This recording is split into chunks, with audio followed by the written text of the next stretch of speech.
Success is the best revenge, এটা আবারও প্রমাণ করে দিল আমাদের যে সেনজু স্যামসং রয়েছে ইন্ডিয়ার টিমে।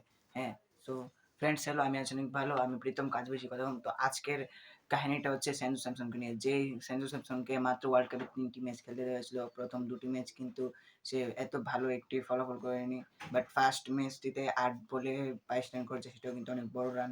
আর সবথেকে খারাপ বিষয় যেটা ছিল, তার হাত থেকে কিন্তু উইকেট কিপারের গ্লাভস নিয়ে নেওয়া হয়েছিল এবং সেই গ্লাভস দিয়ে দেওয়া হয়েছিল আমাদের ঈশান কিষান রয়েছে, ঈশান কিষানের হাতে, এবং তাকে কিন্তু পুরোপুরি টিম থেকে বেরিয়ে করে দেওয়া হয়েছিল। বাট গত ২টি ম্যাচে সে খেলেছে, গত ম্যাচটিতেও ভালো পারফরমেন্স করতে পারেনি। বাট এই ম্যাচটিতে তার জন্য ইন্ডিয়া জিতেছে আমার মনে হয়, কারণ সেখানে যে বড় বড় টপ অর্ডার যে ব্যাটসম্যানগুলি ছিল সবাই কিন্তু আউট হয়ে গিয়েছিল।